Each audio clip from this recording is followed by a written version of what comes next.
से कह सकती है और विवान उसकी प्रॉब्लम सॉल्व कर देगा।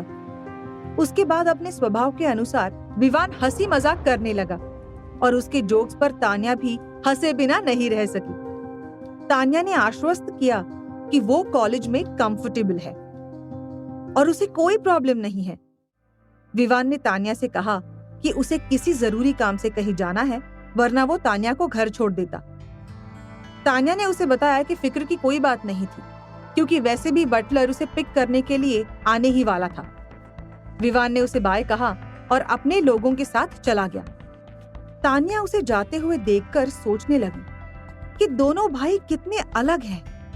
जहां विवान एकदम जिंदा दिल और हंसी मजाक करने वाला व्यक्ति था, वही चेतन एकदम अलग थे। विवान सबसे सौम्यता और गर्मजोशी के साथ मिलता था और इसीलिए बहुत सारे लोग उसके साथ खुश नजर आते थे। विवान के जाने के बाद भी स्टूडेंट्स उसकी तारीफ कर रहे थे। स्टूडेंट्स में चर्चा हो रही थी कि उनके सीनियर विवान जायसवाल बहुत बढ़िया स्टूडेंट थे और उनके हाथ में एक बहुत बड़ा प्रोजेक्ट है, और अगर ये प्रोजेक्ट डेवलप हो जाता है तो इसके लिए दोनों भाइयों को मिलकर साथ काम करना होगा, और अगर दोनों भाई साथ काम करने के लिए तैयार हो जाते हैं तो निश्चित रूप से ये बहुत बड़ा और कामयाब प्रोजेक्ट बन सकता था। कई स्टूडेंट्स बिजनेस फैमिली से आए थे, इसीलिए उन्हें पता था कि उनकी फैमिली इस प्रोजेक्ट को लेकर उत्साहित थी। क्या विवान के आने से तान्या की कॉलेज में इमेज पर कोई असर पड़ेगा या उसकी दुश्मनी लोगों से यूं ही बढ़ती जाएगी? जानने के लिए सुनते रहिए एक अधूरी शादी, सिर्फ पॉकेट एफएम पर। अपनी चोटें ठीक होने के बाद तान्या काफी दिन बाद कॉलेज आई थी और आते ही उसे पता चला कि उस पर वॉलीबॉल मैच के दौरान हमला करने वाली सभी स्टूडेंट्स के परिवार किसी न किसी समस्या को झेल रहे थे, और ये सब बताने वाले स्टूडेंट्स के चेहरों से साफ था कि उन्हें शक था कि इस सब के पीछे तान्या का ही हाथ है। साथ ही उसे ये भी पता लगा कि विवान भी इसी कॉलेज से पास आउट था और उसे यहाँ लोग बहुत पसंद करते थे। विवान के जाने के बाद स्टूडेंट्स की आपसी चर्चा से तान्या ने जाना कि कोई बहुत बड़ा प्रोजेक्ट था, जिसे अगर दोनों भाई यानी कि विवान और चेतन मिलकर कर ले तो बहुत प्रॉफिट कमाया जा सकता था। तान्या ने एक स्टूडेंट से पूछा कि क्या उसे पता था कि ये प्रोजेक्ट कहाँ एस्टैब्लिश किया जा रहा था।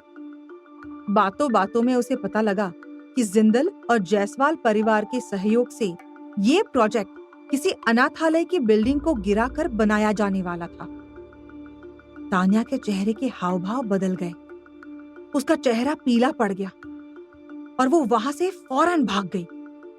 जायसवाल परिवार की कार दरवाजे के सामने खड़ी थी और बटलर साइड में सीधा खड़ा था। तान्या ने एक मोड़ लिया और चुपके से किनारे की ओर भागने लगी और फिर अनाथालय की दिशा में दौड़ने लगी।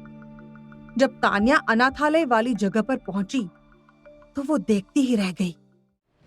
लगभग आधा महीने पहले ही आसपास की सभी इमारतों को समतल कर दिया गया था। केवल गंदगी और खंडर ही पीछे रह गए थे। खंडरों के बीच में एक पुराना 2 मंजिला मकान था। दरवाजे के पास एक तख्ती लटकी हुई थी जिस पर शब्द लिखे हुए थे, बचपन अनाथालय। दरवाजा कसकर बंद था। हवा का एक झोंका गुजरा, धूल के बादल को उड़ाते हुए और एक उजाड़ जगह की फीलिंग को स्ट्रॉन्ग करने लगा। तान्या ने पास जाकर दरवाजा खटखटाया। थोड़ी देर बाद किसी ने दरवाजे की दरार में से झांका और एक छोटा सा चेहरा बाहर निकला। जिस क्षण उसने तान्या को दरवाजे के बाहर खड़ा देखा, उसकी आंखें तुरंत चमक उठी। उसने जल्दी से दरवाजा खोला, खुद को आगे बढ़ाया और तान्या को गले लगा लिया। दरवाजा खोलने वाला बच्चा बहुत छोटा था और वो बमुश्किल तान्या की कमर तक ही पहुंच पा रहा था। तान्या ने उसे उठाया और देखा कि दरवाजे के पीछे कई ताले लगे थे। तान्या ने बच्चे से पूछा, यहाँ क्या चल रहा है? दरवाजा बंद क्यों है? बच्चे ने उसे बताया कि पहले वाली समस्या अभी भी चल रही है और अनाथालय की केयरटेकर आंटी का आदेश है कि किसी भी बुरे इंसान को अंदर नहीं आने दिया जा सकता। जमीन के एक टुकड़े का स्वामित्व चारुलता आंटी के पास था। जब तान्या पहली बार यहाँ आई थी तो ये जगह अनाथालय नहीं थी। शुरू शुरू में अपने अच्छे स्वभाव और दरियादिली के चलते चारुलता आंटी ने कुछ बेघर और अनाथ बच्चों को गोद ले लिया था, लेकिन फिर धीरे धीरे ज्यादा से ज्यादा लोग इस प्राइवेट अनाथालय के लिए आवेदन करने लगे और सड़क पर मिलने वाले बेघर बच्चों को यहाँ छोड़ने लगे। कुछ समय पहले जायसवाल ग्रुप ऑफ कंपनीज ने इस एरिया में एक बहुत महंगे रेसिडेंशियल विला प्रोजेक्ट का निर्माण करने के बारे में सोचा और आसपास की पूरी जमीन खरीदने का प्रस्ताव रखा। आसपास के सभी लोगों ने अपना फायदा देखते हुए भारी कीमत पर जमीनें बेच दी, लेकिन केवल चारुलता आंटी ही ऐसी थी जिन्होंने जमीन का एक टुकड़ा और अपना अनाथालय बेचने से साफ मना कर दिया। हेमंत जिंदल यानी यामिनी के पिता ने तब मौका देखकर अनाथालय संपत्ति प्रमाण पत्र और भूमि उपयोग प्रमाण पत्र चोरी कर लिया था। जब तान्या ने अनाथालय छोड़ा तो चारुलता आंटी इन अनाथों के ठिकाने के बारे में चिंता कर खुद को ही दोषी ठहरा रही थी। हालांकि हेमंत जिंदल ने तान्या से स्पष्ट वादा किया था कि जब तक वो यामिनी की जगह लेकर जायसवाल परिवार में रह रही है और जब तक असली यामिनी वापस नहीं आ जाती तब तक वो अनाथालय को नहीं छुएगा। छोटे बच्चे ने तान्या के गले लगते हुए बहुत उदास स्वर में कहा कि वो सब इस अनाथालय में नहीं रह पाएंगे। तान्या ने उसके चेहरे को छुआ। उसने बच्चे को आश्वस्त करते हुए कहा कि वो उसके साथ है और वो जरूर कुछ करेगी। जब उन्होंने कार्यालय में प्रवेश किया तो अनाथालय के प्रभारी महिला यानी चारुलता आंटी अपना चश्मा पहने अपनी डेस्क पर काम कर रही थी। उनकी रफ्तार बहुत धीमी थी, लेकिन हाव-भाव बहुत गंभीर। तान्या ने पुकारा, चारुलता आंटी। तान्या को देखते ही वो अपने डेस्क से उठ खड़ी हुई और परेशानी के साथ बोली, तान्या, मेरी बच्ची तुम उस दिन कहाँ चली गई थी? इतने दिन से तुम्हारी कोई खबर नहीं थी और मुझे लगा कि तुम्हें कहीं कुछ हो ना गया हो। चारुलता आगे बढ़ी और तान्या को गले लगा लिया। तान्या उन्हें सब बातें बताकर परेशान नहीं करना चाहती थी, इसलिए उसने बहाना बना दिया कि वो अपने किसी दोस्त के घर कुछ दिन के लिए रहने वाली है। चारुलता आंटी ने यह सुनने के बाद आह भरी और धीरे से दरवाजे के पास एक कुर्सी पर बैठ गई।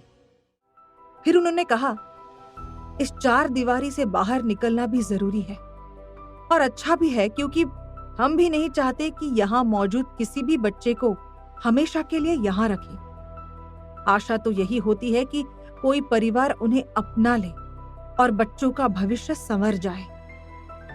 वो बाहर खेल रहे बच्चों को देखकर उदास हो गई। उनकी आंखें नम हो गई। उन्होंने खुद के पैसे से और बाद में थोड़ी बहुत सहायता के जरिए ही ये अनाथालय बनाया था और हर बच्चे को माँ जैसा प्यार दिया था।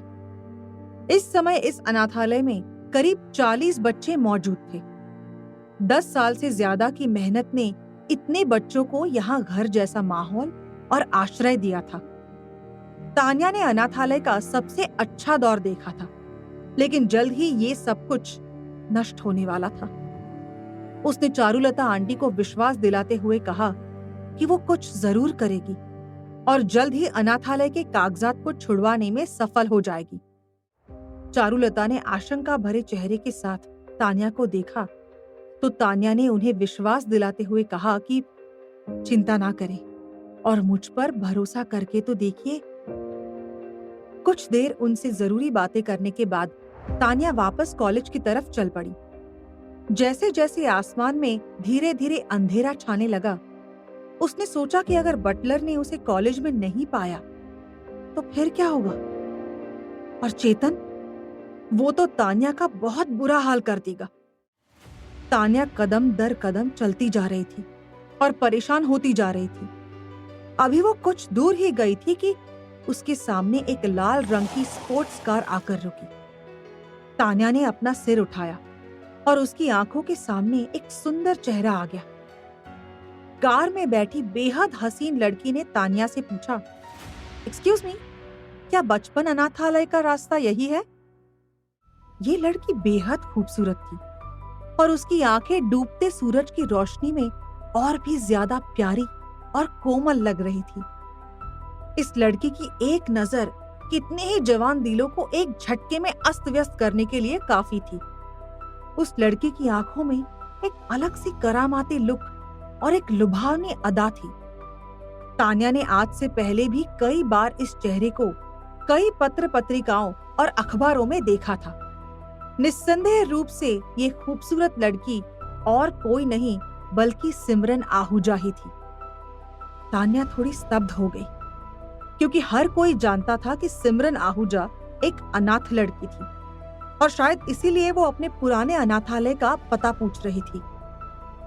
लेकिन ये बात केवल तान्या ही जानती थी कि वो और सिमरन काफी साल पहले इसी अनाथालय में एक साथ रहा करते थे। उसने अपनी निगाहें सिमरन के चेहरे से हटा ली। इस समय वो अपनी पहचान नहीं बताना चाहती थी और उसने चुपचाप इशारे से समझाते हुए सिमरन आहूजा को अनाथालय का पता बता दिया। रास्ता समझने के बाद तान्या की उम्मीद के विपरीत सिमरन फौरन चली नहीं गई, बल्कि वो तान्या के चेहरे को गौर से देखने लगी। फिर उसने पूछा, क्या हम एक दूसरे को पहले से जानते थे? तान्या ने तुरंत अपना सिर हिलाया और इनकार करते हुए कहा कि हो सकता है सिमरन को कोई गलतफहमी हुई हो। उसने सिमरन से और कोई प्रश्न पूछने की प्रतीक्षा नहीं की। वो तेजी से आगे बढ़ी। उधर सिमरन ने कुछ देर तक जाती हुई तान्या को देखा और फिर उसने अपना पर्स खोला और एक तस्वीर निकाली। फोटो में दो छोटी छोटी लड़कियां थी, जो कैमरे के सामने चेहरे पर उज्जवल मुस्कान के साथ खड़ी थी। उनमें से एक लड़की की शक्ल कुछ कुछ तान्या से मिलती जुलती थी। तेज गड़गड़ाहट की आवाज के साथ आसमान में बिजली चमकी। कुछ ही मिनटों में आसमान में बादल छा गए और मूसलाधार बारिश होने लगी। तान्या बस स्टॉप पर खड़ी थी और तेज बारिश से भीगने से बचने के उसके सारे प्रयास असफल हो रहे थे। अंधेरा होने लगा था और बारिश शुरू होते ही स्ट्रीट लाइटें जल उठी। बारिश ने पूरे शहर को पर्दे से ढक दिया। एक सुंदर और उदास लड़की बस स्टॉप पर भीगती हुई खड़ी थी। उसे घर पहुंचने में देर हो रही थी, लेकिन बारिश नहीं रुकी। काफी समय पहले इस लड़की यानी तान्या का फोन खो गया था और जब वो जायसवाल परिवार में पहुंच गई, तब भी वो नया फोन नहीं खरीद पाई थी, क्योंकि उसके पास पैसे नहीं थे। उसी समय एक काली कार दूर से आती हुई दिखाई दी, जिसकी रफ्तार कम होने लगी और वो बस स्टॉप के सामने रुक गई। शाम का ये वक्त बहुत से लोगों के लिए काम से निकलकर घर जाने का वक्त होता था, लेकिन उस वक्त आसमान से भयंकर रूप से तेज बारिश बरस रही थी। बस स्टॉप पर काफी संख्या में लोग बारिश के थमने का इंतजार कर रहे थे। रात के अंधेरे में भी काले रंग की उस लग्जरी कार के लिए अपनी चमक छुपाना मुश्किल था, इसीलिए इसने तुरंत ही कई लोगों का ध्यान अपनी ओर खींच लिया। तान्या ने अपना सिर उठाया और कार की तरफ देखा। उसे ऐसे लगा कि उसने जायसवाल परिवार में ऐसी ही कारों को पहले देखा था। बारिश बहुत तेज थी, इसलिए साफ साफ सामने देखना तक मुश्किल हो रहा था। लेकिन तान्या को याद आया कि चेतन के घर में बहुत सारी कारें थीं। तान्या ने इस कार को गौर से देखा और उसे याद आया कि ऐसी ही कार चेतन के गैरेज में भी है, लेकिन उसने इतनी महंगी कार में सफर करने से मना किया था और इसीलिए महंगी कारों को चेतन दफ्तर लेकर जाता था। यकीनन ये कार लेकर बटलर उसे पिक करने तो नहीं आया होगा। दूसरी बात ये भी थी कि उसे यकीन नहीं था कि यहाँ इस जगह पर वो चेतन से मिल पाएगी, इसीलिए उसने अपनी नजरें फेर ली। उसे यकीन हो चला था कि ये कार किसी और रईस व्यक्ति की है। इत्तेफाक से यहाँ रात के अंधेरे में आसपास के लोग लग्जरी कार के बारे में आपस में कानाफूसी करते रहे। ये रिसेंटली लॉन्च की गई कार है ना? तभी लोगों ने उस कार में से किसी को बाहर निकलते हुए देखा और कानाफूसी से पता लगा कि वो एक बहुत ही हैंडसम व्यक्ति था। वो व्यक्ति सीधा तान्या के पास आया और बोला, चलो आओ। हे भगवान, क्या तुम इतनी बारिश में यहाँ मेरे लिए खड़ी हो? अपने बगल के लोगों की एक्साइटमेंट भरी चीखें सुनकर तान्या ने गुस्से में अपनी निगाहें फेर ली। कुछ देर बाद जब उसकी नजरें मिली तो उसने देखा कि वो आदमी उसे ही देख रहा था और इशारे से उसे चलने के लिए कह रहा था। तान्या ने एक कदम आगे बढ़ाया तो वो व्यक्ति बोला कि क्या वो पूरी पागल है? बादलों की तेज आवाज के कारण साफ साफ कुछ भी सुन पाना मुश्किल था। चारों तरफ केवल बारिश की आवाजें थी। इससे पहले ही तान्या प्रतिक्रिया कर पाती, उसे यकीन नहीं था कि क्या उसे खुश होना चाहिए कि उसे बारिश के दौरान भीगते हुए घर नहीं जाना पड़ा, लेकिन साथ ही उसे फिक्र हो गई कि वो जब घर पहुंचेगी और जब बटलर बताएगा कि वो उसे रोज की तरह कॉलेज के दरवाजे पर नहीं मिली थी, तब क्या होगा? क्या चेतन बारिश से बचाकर आराम से तान्या को घर लेकर जाएगा या पूरे रास्ते उसे जलील करेगा? जानने के लिए सुनते रहिए एक अधूरी शादी, सिर्फ पॉकेट एफएम पर।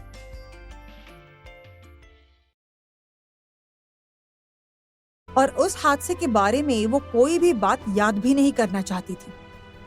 ये घर भी शहर के पॉश इलाके में था और काफी बड़ा और सुंदर था, लेकिन चेतन के घर के विपरीत जिंदल परिवार की शैली बहुत अधिक भारतीय थी। दरवाजों पर बेल बूटे बनाए गए थे और बंधनवार बांधे गए थे। बगीचे में बहुत से देसी पौधे थे और दीवारों पर जो पेंटिंग लगी थी उनमें से अधिकतर भारतीय शैली की थी। फूलों और पौधों से भरे बगीचे से गुजरते हुए वो एक खुले बैठक कक्ष के सामने पहुंच गई। इस कमरे के सामने आते ही ना चाहते हुए भी उसे बहुत कुछ याद आने लगा। उसे वो मनहूस लम्हे याद आए और याद आया कि किस तरह ये सारा किस्सा शुरू हुआ था। जब उसने सोचा कि ये सब कैसे शुरू हुआ तो उसका गुस्सा फूट पड़ा।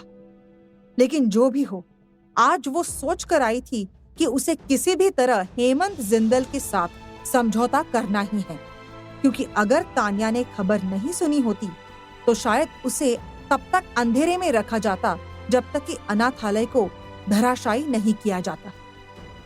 क्या आज तान्या अपने अनाथालय को बचाने के लिए जरूरी कदम उठा पाएगी या उसे मिलेगा एक और धोखा?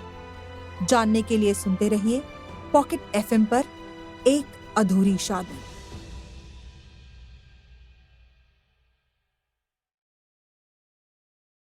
तान्या को पता था कि उसे आज किसी भी तरह हेमंत जिंदल से एक डील करके ही जाना है, क्योंकि अगर ये लोग उसे बिना बताए इतना सब कुछ कर सकते थे तो हो सकता था कि कुछ दिन में तान्या को पता भी ना लगे और उसका अनाथालय जमींदोज हो जाए। उसकी मजबूरी थी कि उसने हेमंत जिंदल के साथ एक समझौता कर लिया था, वरना वो पहले ही इन सबको बेनकाब कर देती। वो बैठी हुई सोच में डूबी थी, तभी अचानक एक आवाज गूंजी, यामिनी, तुमने हमें अपने आने की सूचना पहले से क्यों नहीं दी? हमें ठीक से तुम्हारे स्वागत की तैयारी करने का मौका तक नहीं मिला। तान्या ने अपना सिर उठाया और देखा कि हेमंत जिंदल और रीमा जिंदल मुस्कुराते चेहरों के साथ चले आ रहे हैं। दोनों पति पत्नी ने आकर तान्या को हेलो कहा और उसके सामने आकर बैठ गए। तान्या ने गंभीर चेहरे के साथ कहा, मैं किसी बहुत इंपॉर्टेंट चीज के बारे में आपसे बात करना चाहती हूँ। हेमंत जिंदल की लोमड़ी जैसी आंखों में एक गहरी चमक आ गई और पलक झपकते ही वो मुस्कुरा दिया। वो मुस्कुराते हुए बोला, यामिनी बेटा, लगता है तुम अभी तक बड़ी नहीं हुई हो। अब तुम्हारी शादी हो चुकी है और अब ये सब नहीं चलेगा। ऐसी हरकतें करके तुम चेतन को खुद पर हंसने का मौका दोगी। तान्या ने अपने होठों को सिकोड़ लिया और ऐसा नहीं लग रहा था कि वो मजाक कर रही थी। हेमंत जिंदल ने फिर कहा, यहाँ आओ, चलो पीछे चलते हैं और पुराने समय को याद करते हैं। अपनी बात समाप्त करके उसने तान्या को इशारा किया और घर के पीछे की ओर चल दिया। तान्या की अभिव्यक्ति गंभीर हो गई। जैसे ही वो लिविंग रूम से बाहर निकली, वो रुक गई। हेमंत का पीछा करते हुए वो घर के पिछले हिस्से में स्थित गार्डन में पहुंच गई, जहां वो लोग अकेले थे। तान्या ने बिना समय बर्बाद किए सीधे कहा, मैं कल अनाथालय गई थी। जब हेमंत जिंदल ने उन शब्दों को सुना तो उसे अच्छे से पता था कि तान्या किस बारे में बात कर रही है और अनाथालय के आसपास क्या चल रहा था। वो शांति से घूमा। तान्या ने अपनी बात जारी रखी, आपने मुझसे वादा किया था कि आप अनाथालय को नहीं छुएंगे। अपनी चलने वाली छड़ी पर झुककर हेमंत जिंदल ने एक कदम आगे बढ़ाया और उसके चेहरे की मुस्कान एक पल में गायब हो गई। उसने अपनी आंखें थोड़ी सिकोड़ ली, जिसमें खतरे की प्रबल भावना थी। हेमंत जिंदल ने ठंडेपन से कहा, तुम्हें खुद ही देख लेना चाहिए था कि आसपास की इमारतें तोड़ दी गई हैं। वहां सिर्फ अनाथालय बचा है। क्या मैंने अपना वादा तोड़ा? तुमने खुद देखा होगा कि अनाथालय की इमारत को छुआ तक नहीं गया है। तान्या एक पल के लिए घबराई, लेकिन फिर उसने पूछा, तो फिर अनाथालय के दरवाजे पर ताला क्यों लगा था? और प्रबंधक चारुलता मैडम ने ये क्यों कहा कि तुम लोग कभी भी घर को गिरा सकते हो?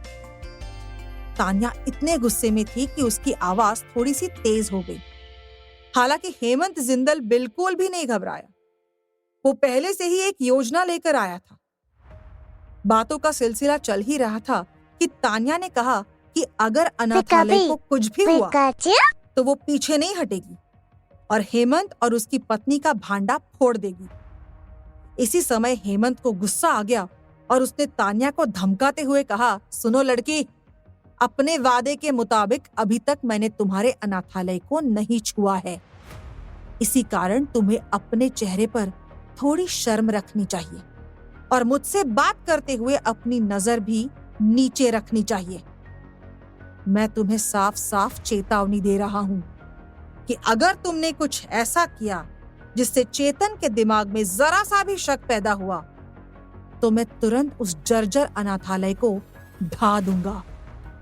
कुछ और शब्दों का आदान प्रदान होता उससे पहले ही अचानक चेतन जायसवाल वहां पहुंच गया। इस बारे में ना तो हेमंत जिंदल को पता था और ना ही रीमा जिंदल को। इसीलिए उन्होंने रात का खाना तैयार करने में काफी समय लगाया। इस दौरान तान्या को यामिनी के कमरे में जाने का मौका मिला और वो चुपचाप वहां पहुंच गई। उसने कमरे में सामान देखा और उस दिन के बारे में सोचा जब इस बंगले में शादी का माहौल था और तान्या अनाथालय के कागज चुराने के लिए यहाँ पहुंच गई थी। इसी कमरे में छिपने के बाद किसी ने उसे बेहोश कर दिया। हालांकि इससे पहले कि वो पूरी तरह से बेहोश हो जाती, उसने दो लोगों को बात करते हुए सुना। उसके सामने जो महिला थी वो शायद यामिनी जिंदल थी। शादी से बचने के लिए उसने बेहोश तान्या को दुल्हन के कपड़े पहनाकर मंडप तक भेज दिया था, जहां उसे सहारा देकर उसके फेरे करवा दिए गए और फिर उसे शादी की कार में जबरदस्ती चेतन के घर भेज दिया गया। तान्या आश्चर्यचकित थी और सोचने लगी कि क्या इस कमरे में उसे कोई सुराग मिल सकता है। एक बात तो तय थी कि जितनी जल्दी यामिनी वापस आएगी उतनी ही जल्दी तान्या इस दुर्दशा से बाहर निकल सकेगी और अपने अनाथालय को भी बचा सकती थी। तान्या ने दराज खोला और ध्यान से खोजना शुरू किया। हेमंत जिंदल के अनुसार 8 साल के बाद यामिनी वापस इंडिया आई थी। बेडरूम खाली था और सब कुछ रिफर्बिश्ड था। त्योरियां चढ़ाते हुए उसने डेस्क पर रखा लैपटॉप खोला। जिस क्षण उसने इसे खोला, तान्या की आंखें चमक उठी और उसने तुरंत इंटरनेट पर ब्राउजिंग लॉग खोल दिया। पिछले महीने यामिनी ने घर जाने के लिए हवाई जहाज का टिकट खरीदा था, लेकिन ये कोई बड़ा सुराग नहीं लग रहा था। तान्या ने चमकती हुई स्क्रीन को देखा, फिर क्लाउड रिकॉर्ड देखकर उसके दिमाग में एक रोशनी कौंध गई। उसके दिमाग ने कहा, जल्दी करो और इसे खोलो। स्क्रीन पर एक डायलॉग बॉक्स पॉपअप हुआ। पासवर्ड? यामिनी की बर्थ डेट से इसे खोलने की कोशिश करने पर तान्या की भौएं तन गई। तभी एक आवाज सुनाई दी, तुम क्या कर रही हो? तान्या का दिल तुरंत सहम गया और उसने जल्दी से अपना सिर ऊपर उठाया। दरवाजे पर चेतन खड़ा था। तान्या का चेहरा तुरंत पीला पड़ गया। तान्या ने कहा कि उसे ज्यादा वक्त नहीं लगेगा। चेतन की निगाहें एक पल के लिए उसके चेहरे पर टिकी रही। फिर वो अंदर चला आया। चेतन बोला, पहले तुम घर से भागी, अब यहां छुपती फिर रही हो। तान्या ने समझाया कि वो कुछ जरूरी चीजें चेक कर रही है और जल्द ही चेतन के साथ आएगी। ये बोलते हुए उसने कंप्यूटर स्क्रीन पर एक नजर डाली और उसका शरीर थोड़ा कांपने लगा। क्लाउड स्टोरेज डिटेल्स अनलॉक हो गए थे और ब्राउजिंग रिकॉर्ड धीरे धीरे लोड हो गए थे। तान्या की हथेलियों में घबराहट के कारण पसीना आ रहा था। चेतन आगे आ चुका था। उसने तान्या को देखा और पूछा, तुम किस बात से घबरा रही हो? तान्या ने चेतन की नजर से सर्च हिस्ट्री बचाते हुए अपने लैपटॉप का डायरेक्शन थोड़ा बदल दिया। तान्या घबराई हुई थी तो उसके मुंह से निकल गया, मुझे लैपटॉप चलाने की आदत नहीं है ना, इसीलिए वियर्ड लग रहा है। चेतन हंस पड़ा। उसकी हंसी देखकर कहा नहीं जा सकता था कि वो तान्या का मजाक उड़ा रहा था या उसकी बात का जवाब दे रहा था। तान्या के पास इन सब बातों का विश्लेषण करने का समय नहीं था। वो चोर नजर से स्क्रीन पर नजर गड़ाए हुई थी और लगातार ब्राउजिंग रिकॉर्ड पर ध्यान दे रही थी। ठीक इसी समय कमरे में रीमा जिंदल ने एंट्री मारी। उन्होंने आते ही कहा कि खाना लग चुका है और सब लोग डिनर के लिए डाइनिंग हॉल में आ सकते हैं। जैसे ही उसकी नजर अपनी बेटी के बिस्तर पर बैठी तान्या पर पड़ी तो उनके चेहरे पर एक हल्के गुस्से की झलक तैरने लगी। उन्होंने बनावटी प्यार दिखाते हुए और असली गुस्से को छुपाते हुए कहा, यामिनी बेटा, तुम यहाँ अपने कमरे में क्या कर रही हो? जब से आई हो यहीं बैठी हो और चेतन का ध्यान भी नहीं रख रही हो। तान्या ने बात को एक्नॉलेज करने के लिए अपना सिर हिलाया, लेकिन इस वक्त वो इस कमरे से जाना नहीं चाहती थी। कंप्यूटर पर पूरा क्लाउड रिकॉर्ड अपलोड हो चुका था। अपनी शादी से भागने के बाद यामिनी ने अपने लैपटॉप का इस्तेमाल किया था और यामिनी की माँ रीमा और चेतन की मौजूदगी में तान्या इन सब डिटेल्स को कॉपी नहीं कर सकती थी। उसने हिम्मत जुटाकर रीमा से कहा, माँ आप चलिए, मैं कुछ देर में आती हूँ। रीमा जिंदल ने उस पर एक संदिग्ध नजर डाली, लेकिन चेतन की मौजूदगी में वो कुछ नहीं कह सकती थी, इसीलिए वो केवल मुस्कुराकर रह गई। उसने सहमति जताई और वहां से चली गई। रीमा के जाने के बाद चेतन भी अपनी जगह से खड़ा हुआ और उसने तान्या से कहा कि वो जो कुछ भी कर रही थी उसे जल्दी निपटाए। तान्या ने बात समझकर हामी भरी और जल्दी से अपना फोन खोला और स्क्रीन पर दिख रहा सारा डेटा अपने फोन पर कैप्चर कर लिया। चेतन कमरे की साज सज्जा देखने में मशगूल था, लेकिन उसके हाव भाव से क्लियर था कि उसे जल्दी थी। तान्या ने फटाफट लैपटॉप बंद किया और चेतन के साथ चल दी। डिनर के लिए काफी लेट हो गया था और जिंदल बंगले से निकलते निकलते उन्हें काफी रात हो चुकी थी। चारों तरफ घना अंधेरा छा चुका था और हमेशा की तरह तान्या कार की पिछली सीट पर चुपचाप बैठी थी कि तभी आगे बैठा चेतन गुस्से में बोला, ए लड़की, तुम्हें क्या लगता है कि मैं ड्राइवर हूं? रेयर व्यू मिरर के माध्यम से चेतन तान्या को गुस्से में घूर रहा था। तान्या ने किसी तरह हिम्मत जुटाकर पूछा कि ड्राइवर और बटलर कहाँ चले गए? चेतन ने सपाट स्वर में उसे बताया कि उन लोगों का भी डे ऑफ होने का कोई समय होता है और वो लोग अपने अपने काम को खत्म करके घर जा चुके हैं। तान्या जानती थी कि बटलर घर के बहुत सारे काम संभालता है और इतनी देर तक घर से बाहर रहना अफोर्ड नहीं कर सकता। तान्या के पास कार से बाहर निकलने और फ्रंट सीट की ओर लौटने के अलावा कोई ऑप्शन नहीं था, लेकिन अपने दिल में वो सोचती रही कि उसने अभी अभी यामिनी का रिकॉर्ड कैसे हासिल किया। तान्या ने अभी तक सिर्फ एक सरसरी नजर ही डाली थी और उसे पता लग चुका था कि यामिनी ने कहीं ना कहीं का हवाई जहाज का टिकट खरीदा था लेकिन उसने बाकी डिटेल्स अभी ठीक से देखे नहीं थे, इसीलिए वो पक्के तौर पर कुछ भी तय नहीं कर सकती थी। उसे चुप देखकर चेतन ने भी कुछ नहीं कहा और वो चुपचाप गाड़ी चलाने लगा। लंबी काली कार रात के अंधेरे में जगतपुरा की तरफ बढ़ने लगी। चेतन का बड़ा सा आलीशान घर किसी महल की तरह लगता था और शहर के एकदम बाहरी इलाके में था। उसके घर के सामने काफी सुनसान इलाका भी पड़ता था। शहर से बाहर निकलने पर कल लगभग 10 मिनट तक इस सुनसान इलाके में ड्राइव करके ही चेतन घर तक पहुंचा था। जिंदल निवास से निकलने से लेकर अब तक कार में बैठे दोनों लोगों के बीच कोई बातचीत नहीं हुई थी, क्योंकि तान्या का ध्यान पूरी तरह से उन सबूतों और सुरागों के ऊपर था जो उसे यामिनी के कमरे से मिले थे। चेतन हमेशा की तरह फ्लैट चेहरे के साथ गाड़ी चला रहा था, यानी उसके चेहरे से कोई अंदाजा नहीं लगा सकता था कि वो क्या सोच रहा है या उसके मन में क्या चल रहा है। घर अभी ज्यादा दूर नहीं बचा था, लेकिन तभी अचानक कार से अजीब सी आवाज आई।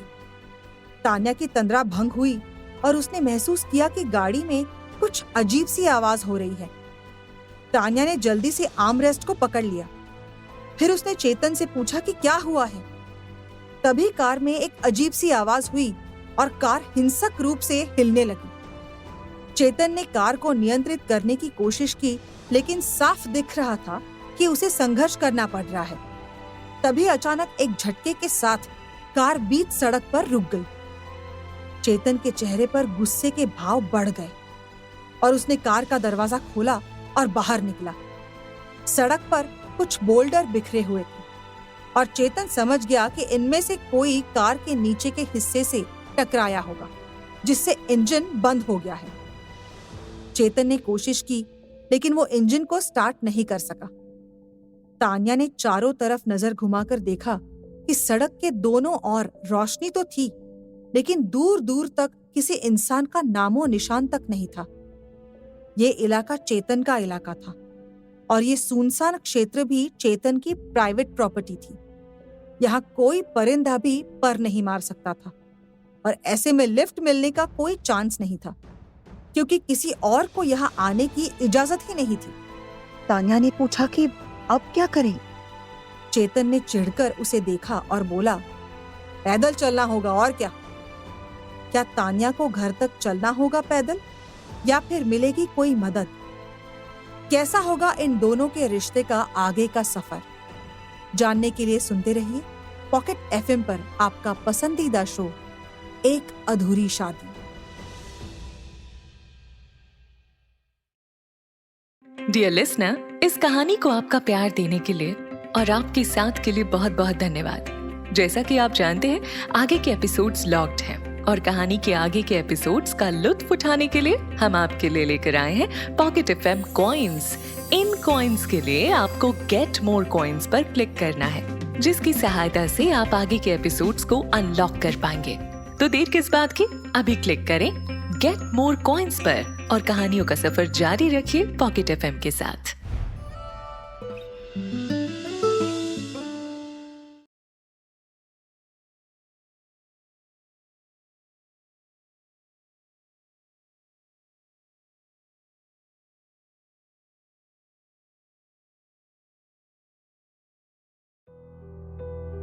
गर्मी का मौसम अपनी उड़ान ले चुका था। लू ने आग का काम करना शुरू कर दिया था। पसीने से लथपथ विराज जिंदल कैंटीन पहुंचा, लेकिन वो ये नहीं जानता था कि उसके हाथ में निराशा लगने वाली थी। तेज पंखों के शोर के बीच विराज ने अपना मुंह खोला। आंटी, वड़ा पाव देना। भूखी नजरों से विराज ने कैंटीन में खाना देने वाली शोभा आंटी से अपनी नजरें मिलाई। ये नाश्ते का टाइम नहीं है, वड़ा पाव सुबह मिलता है, ये लंच का टाइम है, थाली मिलेगी अभी। अपमान की भावना से शोभा आंटी ने विराज जिंदल की ओर देखा और उनके मुंह से कुछ ये शब्द उगल पड़े थे, जब भी ये गरीब कैंटीन आता है